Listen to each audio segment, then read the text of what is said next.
Olá pessoal, sou Lucas de Jesus Silva e esse é o meu trabalho da 25ª semana da matemática. O tema do meu trabalho é um estudo sobre o uso da Torre de Hanói no ensino de sequência da matemática base. Coordenadora do PIBID da matemática é a professora doutorada Eunice Cândida Pereira Rodrigues. Então vamos começar. Bom, pessoal, o meu roteiro é Jogos no Ensino e Aprendizagem, Torre de Hanói e o Ensino de Sequências. Objetivo geral: compreender, enquanto futuros docentes, que podemos inserir metodologias diferenciadas no ensino da matemática básica por meio de jogos. O que isso significa, pessoal?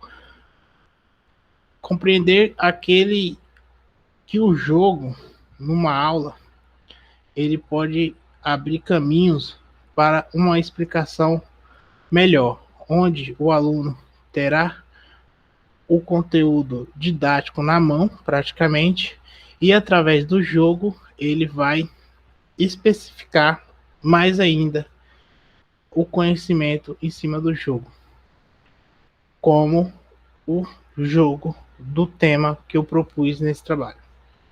Bom, objetivo específico, pessoal, reconhecer que alguns jogos podem ser ferramentas para o ensino e aprendizagem da matemática.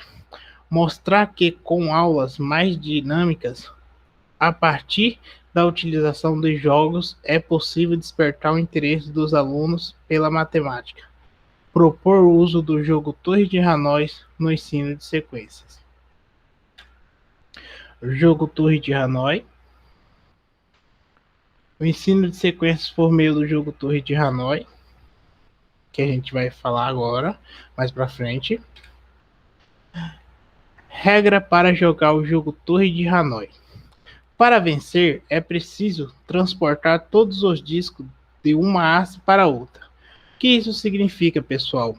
Aqui temos, por exemplo, o jogo Torre de Hanói, que é constituído por uma tábua, 3 pinos, que eles chamam de haste, e discos. Esses discos com as bolinhas no meio para colocar nos pinos. Então, qual é o objetivo? É para zerar o jogo. Vamos supor que aqui, nesses 2 pinos, nessas 2 hastes, não tenha discos. É transportar esses 4 discos para esse pino aqui. E ele ficar dessa mesma forma. Regra 1. Deslocar um disco por vez. O aluno, ele tem que chegar aqui e o professor, quando for ensinar, ele vai pegar um disquinho e vai deslocar para cá por vez. Cada disco, um por vez. Regra 2. Deslocar apenas o disco que está no topo de uma haste. Aqui, praticamente nessa haste aqui, nesse pino, vamos dizer assim, esse disco aqui, ele está no topo dessa haste. Então, ele pode ser deslocado para cá. Esse disco aqui, ele está no topo. Por quê? Corre o risco do aluno querer ou não é ultrapassar, é querer zerar o jogo. Ele tirar todos esses discos e só colocar aqui. Isso aí seria uma trapaça, seria mais fácil, mas não é esse o objetivo do jogo. Regra 3. Cada disco nunca pode estar sobre um disco de menor diâmetro. O que isso quer dizer? Que esse disco aqui, o diâmetro dele, é maior do que esse aqui. Então, se o aluno colocar esse disco aqui dentro da sala de aula, vocês ali fazendo com ele, se ele colocar esse disco aqui em cima desse aqui, está errado o jogo. Tem que explicar certinho. Esse disco aqui de menor diâmetro pode ficar em cima desse aqui. Esse disco aqui maior, marrom, ele é maior diâmetro do que esse aqui. Ele nunca vai poder ficar em cima desse aqui, se a gente movimentar ele. Ok. Aqui eu trouxe para vocês uma tabela com a sequência de movimentos do jogo Torre de Hanoi, onde o intuito é pegar esses três discos que está aqui e passar para cá, que seria zerar o jogo aqui, que nem eu falei anteriormente. Primeiro movimento, ele pega esse disco menor, porte aqui, passa para esse pino. Segundo movimento, ele pega esse disco aqui e passa para o pino do meio. Terceiro movimento, ele pega esse pino menor de novo, coloca em cima do pino do meio, do disco do meio. Quarto movimento, ele pega esse disco aqui e coloca nesse pino. Quinto movimento, ele pega esse disco aqui menor e coloca nesse pino. Sexto movimento, ele pega esse disco médio e coloca em cima desse disco maior. Sétimo movimento, ele pega esse disco aqui e coloca em cima desse pino, até zerar o jogo. Dica para a resolução do jogo. Dica 1. Se for mover uma pilha com uma quantidade ímpar de disco, inicie pela haste destino. O que quer dizer isso? Aqui eu tenho três discos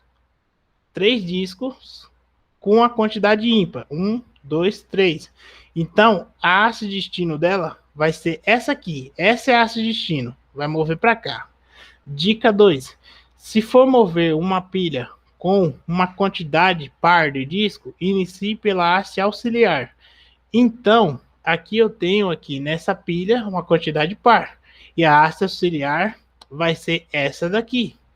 Entendeu? No jogo. Assim vice-versa. Aonde que eu vou mostrar para vocês agora. Os subproblemas. As hastes origem, destino e auxiliar pode mudar. O que significa isso? Se essa haste aqui do destino, ela tá vindo para cá, e essa haste aqui auxiliar, ela vem para cá, ela também pode voltar. Você tá vendo que um é ímpar? Esse disco menor significa um disco ímpar, né? Ele volta para cá, entendeu? Ele volta para cá, essa haste aqui agora vira destino dele, entendeu? E como no par aqui, tá vendo? Como é par, essa haste daqui, que era a origem lá em cima, vira auxiliar. Então, essa haste aqui agora do ímpar é origem e essa haste aqui do meio vira auxiliar. E assim vice-versa. Para lá, para cá, para lá, para cá.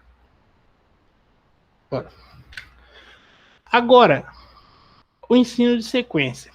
Dentro da sala de aula, você pode dar essa tabela para o aluno, colocar no quadro, quando os jogos estiver sobre as mesas, e você vai tentar fazer o aluno compreender isso aqui. Ele vai compreender que a cada um disco, ele vai fazer um movimento. Vai pegar um disco de um pino e passar para o outro. A cada 2 discos, ele vai fazer 3 movimentos naquela sequência. A cada 3 discos, ele vai fazer 7 movimentos. A cada 4 discos, ele vai fazer 15 movimentos. A cada 5 discos, ele vai fazer 31 movimentos. E a cada 6 discos, ele vai fazer 63 movimentos. E a cada 7 discos, ele vai fazer 127 movimentos. Então, do 1 até o 27 e assim por diante, é o ensino de sequência.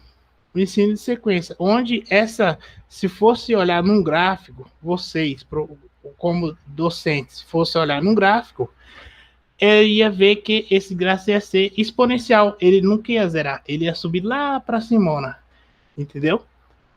Então, N disco vai ser N movimentos. Com isso, observamos que na fórmula para compreender mais aquela tabela e o aluno compreender o que ele quer descobrir, ele vai entender que a cada um movimento é igual a 2 elevado a um disco menos 1. 3 movimentos é igual a 2 elevado a 2 disco menos 1. 7 movimentos é igual a 2 elevado a 3 discos menos 1. 15 movimentos é igual a 2 elevado a 4 discos menos 1.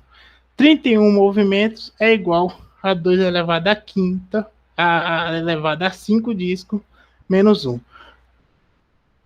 Portanto, para n disco, temos 2 elevado a n menos 1 movimentos. É aí que ele vai descobrir a forma, que você vai implementar a forma nele. A cada 2 elevado a n menos 1 movimento, essa é a fórmula que se resolve cada movimento do jogo Torre de Hanoi. E a sua sequência será sempre acrescente e exponencial, usando essa fórmula. Então, esse meu trabalho, ele almeja trabalhar com o jogo Torre de Hanoi com os alunos do 8º ano da escola Renilda, de forma presencial, o que poderá ocorrer pessoalmente em janeiro de 2022. Enquanto isso, teremos outra ação interventiva na escola. Então, aqui está a foto da escola. Quem quiser conhecer, vocês podem estar visitando. Considerações finais. Tendo em vista o interesse dos estudantes pela disciplina de matemática a partir da utilização de jogos, que é defendida pelos parâmetros curriculares nacionais, Brasília, 1998, como uma forma de estimular conquistas cognitivas, emocionais, morais e sociais, além do desenvolvimento do raciocínio lógico dos estudantes, já que é uma forma de desafio genuíno que leva o aluno a vivenciar a resolução de problemas e despertar de forma prazerosa o interesse em investigar e explorar os conceitos aprendidos em sala. O principal objetivo do referido estudo é compreender, enquanto futuros docentes, que podemos inserir metodologias diferenciadas no ensino da matemática básica por meio de jogos e que a Torre de Hanoi pode ser usada para o ensino de sequência. Entende-se que, com planejamento e boas escolhas de jogos, é possível criar aulas mais dinâmicas e divertidas, proporcionando mais motivação por parte dos alunos que aprendem brincando. Aqui estão minhas referências. Assim, eu sempre vou pontuar pelas referências, né? E, tipo assim, se alguém, aluno, quiser fazer no futuro docência, pode estar usando essa referência do Instituto Federal Espírito Santo e as demais, que ela vai dar bem, ela dá uma boa base para o meu trabalho. Aqui está o cartaz do primeiro encontro PIBID da matemática, que se inicia nessa data, 13/12, até a data 17/12 de 2021, sempre nesse horário, 17h40, 18h40. E aqui está o cronograma da ação interventiva na Escola Renilda, dos outros palestrantes e do decorrer dessa semana, o que vai acontecer aqui. Muito obrigado a todos e que todos tenham uma ótima semana da matemática. É fim.